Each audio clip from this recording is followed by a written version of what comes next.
Welcome back to my YouTube channel.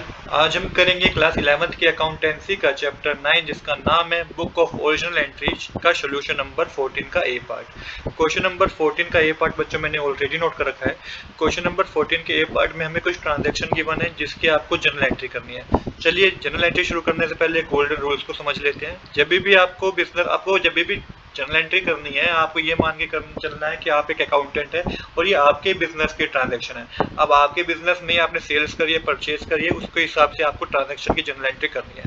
Golden rule कहते हैं अगर asset, expense, drawing, purchase, sales return, losses ये increase हो जाए तो डेबिट कर दीजिए, डिक्रीज हो जाए तो क्रेडिट कर दीजिए। सेम इसी तरीके से liability, income, revenue, capital, sales, purchase, return, income और गेन इंक्रीज हो जाए क्रेडिट कर दीजिए, डिक्रीज हो जाए डेबिट कर दीजिए। चलिए अब करते हैं अपनी जर्नल एंट्री की शुरुआत। तो सबसे पहले कुछ ओपनिंग एंट्री गिवन है जिसमें एसेट बता रखे हैं आपको और साथ ही साथ लायबिलिटी बता रखे हैं। तो जितने भी एसेट है उनको आप डेबिट कीजिएगा। Cash in hand account debit, cash at bank account debit, इसके बाद stock account debit, then Mohan debit, इसके बाद हमारा सोहन डेबिट जो कि डेटर है हमारे, देन हमारा दिनेश डेबिट ये भी हमारा डेटर है। नेक्स्ट है हमारा फर्नीचर अकाउंट डेबिट और लास्ट में हमारा है बिल्डिंग अकाउंट डेबिट। जितने भी एसेट है उसको हमने डेबिट कर दिया। क्रेडिट आपको लायबिलिटी करनी है जो कि एक्स और वाई है, तो एक्स अकाउंट और वाई अकाउंट को आप क्रेडिट कर दीजिए। अब टोटल करना है आपको। तो देखिए सबसे पहले यहाँ पे आपको जितना बैलेंस गिवन था स्टॉक का, मतलब कि जो भी एसेट का बैलेंस गिवन था वो मेंशन करना है। कैश इन हैंड का 8000 था, कैश एट बैंक का 7000, स्टॉक अकाउंट का 30,000, मोहन अकाउंट का 10,000, सोहन अकाउंट का 12,000 था, इसके बाद दिनेश का 14,000 था, फर्नीचर का आपका 5,000 था और बिल्डिंग अकाउंट का जो बैलेंस था बच्चों वो 25,000 था। सेम इसी तरीके से क्रेडिट अकाउंट का मतलब क्रेडिटर का बैलेंस एक्स अकाउंट का बैलेंस 5000 था और वाई का 6000 था।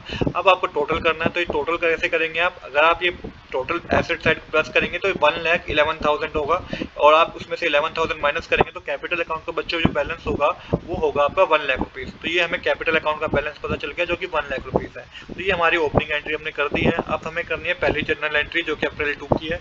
Purchase good from least price of 6,000 from Khanna brother less 15% trade discount and 2% cash discount paid 40% price at the same time. तो देखिए परचेज करिए, यहाँ पे 6,000 की परचेज करिए, 15% का हमें ट्रेड डिस्काउंट मिला है, 2% का हमें कैश डिस्काउंट मिला है और 40% पेमेंट हमने उसके टाइम पे कर दिया।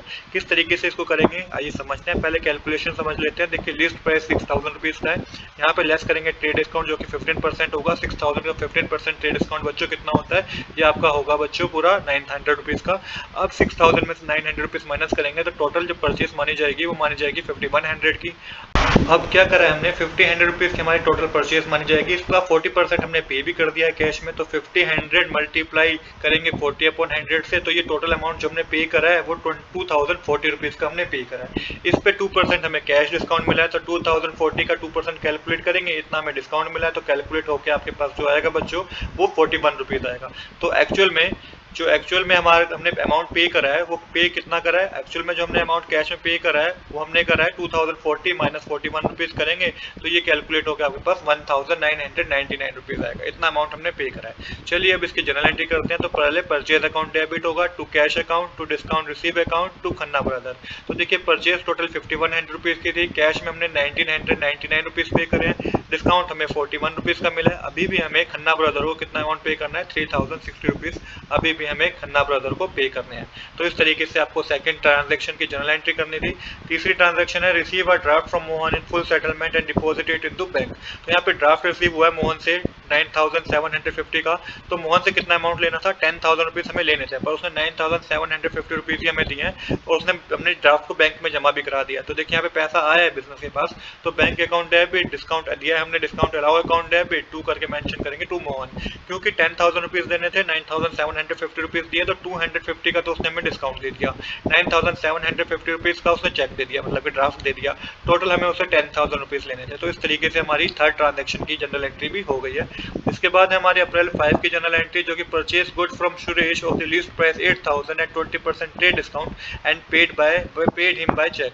तो देखिए परचेज करे गए हैं गुड्स 8,000 के, 20% का ट्रेड डिस्काउंट हमें मिला है और हमने अमाउंट को चेक के थ्रू पे भी कर दिया है। तो इसकी सिंपल जनरल एंट्री होगी purchase account debit to bank account, क्योंकि हमने चेक के थ्रू पेमेंट कर दिया है। अब 8,000 रुपीज पे हमें 20% का क्या मिला है? ट्रेड डिस्काउंट मिला है, मतलब कि 1,600 रुपीज का हमें ट्रेड डिस्काउंट मिला है। तो एक्चुअल में जो परचेज मानी जाएगी वो 6,400 रुपीज की मानी जाएगी। 1,600 को आपको 8,000 में से माइनस करना है तो 6,400 डेबिट साइड आएगा, 6,400 ही क्रेडिट साइड आएगा। नरेशन होगी इसकी purchase good from Suresh and payment done by cheque. इसके बाद है sold sold good and receive a check.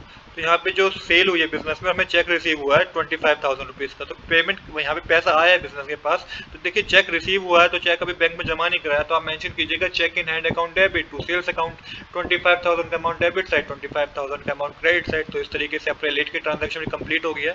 फिर मेंशन है deposit the above cheque into bank. तो ये चेक हमने बैंक में भी जमा करा दिया अप्रैल 10 के ट्रांजेक्शन का। तो bank account debit to cheque in hand account हो जाएगा, क्योंकि वो चेक जो है हमने बैंक में जमा करा दिया है, जो कि हमारा प्रीवियस ट्रांजेक्शन से लिंक है ट्रांजेक्शन। तो 25,000 का अमाउंट डेबिट साइड, 25,000 का अमाउंट क्रेडिट साइड आएगा। नरेशन होगी deposit the above cheque into bank.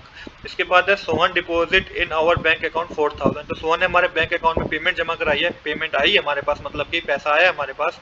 तो देखिए किस तरीके से इसकी जनरल एंट्री होगी। यहाँ पे सोहन से हमें 12,000 रुपये लेने थे, पर उसने हमें 4,000 रुपये दिया है। तो bank account debit to Sohan account 4,000 रुपये डेबिट साइड आएंगे, 4,000 रुपये क्रेडिट साइड आएंगे। इसके बाद आप करेंगे नेक्स्ट ट्रांजेक्शन। तो नेक्स्ट ट्रांजेक्शन जो है paid income tax by cheque 5,600 rupees. तो ड्राइंग होती है एक तरीके से।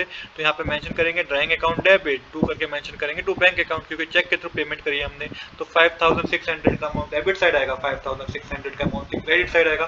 फिर है receive a cheque from Sohan and send to bank discount allowed 200। तो यहाँ पे चेक रिसीव हुआ है हमें सोहन से और हमने उसे बैंक में भी जमा करा दिया है। तो इसकी जनरल एंट्री होगी बैंक अकाउंट डेबिट। देखिए 12,000 रुपये लेने चाहिए सोहन से, जिसने 4,000 रुपये तो उसने पहले दे दीजिए। तो अब हमें 8,000 रुपये लेने थे। 8,000 में से उसने 7,800 रुपये तो हमने चेक के थ्रू पे कर दिए और उस चेक को हमने बैंक में जमा भी करा दिया। 200 रुपये का हमने डिस्काउंट दिया। एंट्री होगी bank account debit discount allow account debit to Sohan. Total 7,800 rupees हमने बैंक में जमा कराया, 200 का हमने डिस्काउंट दिया। टोटल 8,000 रुपीज़ सोहन अकाउंट से हमें लेने चाहिए थे। इसके बाद कितना है, इसके बाद नेक्स्ट ट्रांजैक्शन है ट्रांजैक्शन नंबर अप्रैल 21 की, withdraw from bank for office use और फॉर प्राइवेट यूज। तो देखिए ऑफिस यूज के लिए भी हमने विड्रॉ किया है, प्राइवेट यूज के लिए भी हमने बैंक से विड्रॉ किया है। तो जो ऑफिस यूज के लिए विड्रॉ किया तो कैश हमारे पास इंक्रीज हो जाएगा, तो कैश अकाउंट डेबिट। और यहाँ पे प्राइवेट यूज के लिए विड्रॉ किया तो ड्राइंग अकाउंट डेबिट टू करके मेंशन करेंगे टू बैंक अकाउंट, क्योंकि बैंक में से हमने विड्रॉ किया है, एक तो ऑफिस यूज के लिए, दूसरा हमने प्राइवेट यूज के लिए यूज किया। तो cash account debit drawing account debit to bank account लिखेंगे। कैश में 2,000 रुपीज़ निकाले हैं, ड्राइंग में हमने 4,000 रुपीज़ निकाले हैं, टोटल बैंक से 6,000 रुपीज़ का अमाउंट हमने निकाला है। इसके बाद नेक्स्ट ट्रांजैक्शन है send a cheque to x in full settlement of his account. तो यहाँ पे जो है चेक जो है एक्स को हमने पे किया है 4,900 रुपीज़ का फुल सेटलमेंट पे। तो देखिए इसको किस तरीके से करेंगे, तो x debit to discount receive account to करके मेंशन करेंगे आप, टू डिस्काउंट रिसीव अकाउंट करके टू बैंक अकाउंट। तो टोटल एक्स को हमें 5,000 रुपये देने थे, उसने हमसे 100 रुपये का डिस्काउंट उसने हमें 100 रुपये का डिस्काउंट दे दिया। एक्स को हमें 5,000 रुपये देने थे, उसने हमें 100 रुपये का डिस्काउंट दे दिया और हमने जो पेमेंट करी है उसको 4,900 रुपीज़ की करी है। तो इस तरीके से अप्रैल 12 की ट्रांजेक्शन भी हमारी कंप्लीट हो गई है। इसके बाद जो नेक्स्ट ट्रांजेक्शन है वो है अप्रैल 27 की, cheque of Sohan return by bank as dishonour. तो जो सोहन का चेक था ना वो अब डिसोनर हो गया है। तो डिसोनर हो गया तो रिवर्स एंट्री हो जाएगी, क्योंकि अप्रैल 20 से लिंक है ये ट्रांजेक्शन। तो देखिए इसकी जनरल एंट्री कैसे होगी, Sohan debit to bank account करके मेंशन करेंगे टू डिस्काउंट अलाउ अकाउंट, क्योंकि पूरी एंट्री अब रिवर्स हो जाएगी। तो सोहन से हमें 8,000 रुपीज़ लेने थे, जो कि बैंक ने क्या करा, चेक को डिसोनर कर दिया। बैंक सोहन ने हमें 7,800 रुपीज़ दिए थे, 200 रुपये का हमने उसको डिस्काउंट दिया था। तो पूरी एंट्री आपने क्या कर दिया, रिवर्स कर दिया, क्योंकि बैंक ने उस चेक को डिसोनर कर दिया। इसके बाद नेक्स्ट है Dinesh was declare instalment and a payment of 60 पैसे in rupees from his state by cheque. तो दिनेश जो है ना वो इंस्टॉलमेंट निकल गया, मतलब कि इसने पेमेंट हमें नहीं करी है। टोटल हमें कितनी पेमेंट करनी चाहिए थी, इससे कितनी पेमेंट लेनी चाहिए थी, इसको समझिएगा। टोटल हमें 14,000 रुपीज़ दिनेश से लेने चाहिए थे, बट इसने क्या करा, 1 रुपये में 60 पैसे दिए हैं। तो इसने हमें 8,400 रुपीज़ हमें दिए हैं। टोटल बैड डेट्स जो हो जाएंगे बच्चों 5,600 रुपीज़ के बैड डेट्स हो गई है। इसने हमें देगा भी नहीं, अभी बैड डेट्स हो गया, क्योंकि इसने 1 रुपये में 60 पैसे ही हमें दिए हैं। तो 1 रुपये में जब 60 पैसे इसने हमें दिए हैं तो वो 14,000 का 60% 8,400 रुपीज़ होता है। तो bank account debit bad debts account debit to Dinesh account आप मेंशन करेंगे। इस तरीके से आप अप्रैल 28 की ट्रांजैक्शन की जनरल एंट्री करेंगे। इसके बाद है bank allow interest paid for rent by cheque, paid for travelling expense by cheque. तो देखिए बैंक ने हमें इंटरेस्ट दिया, तो यहाँ पे इनकम हुई है बिजनेस की। तो bank account debit to interest receive account लिखेंगे आप, 350 का अमाउंट डेबिट साइड, 350 का अमाउंट क्रेडिट साइड आएगा। इसके बाद हमने पेमेंट करी है रेंट की और ट्रैवलिंग एक्सपेंस चेक के थ्रू, तो यहाँ पे एक ही जनरल एंट्री कर देंगे हम, bank account debit travelling expense account debit to करके टू बैंक अकाउंट, क्योंकि चेक के थ्रू हमने पेमेंट की है। रेंट हमने 1,500 पे किया है, ट्रैवलिंग एक्सपेंस हमने 500 पे करा है। टोटल बैंक अकाउंट में से 2,000 रुपीज़ डिडक्ट करेंगे। रेशन आप लिखेंगे एक्सपेंस पेड टू चेक। तो इस तरीके से क्वेश्चन हमारा कंप्लीट हो गया है। आज के लिए इतना ही। I hope you like this video. If you like this video please do subscribe this channel. Thanks for watching.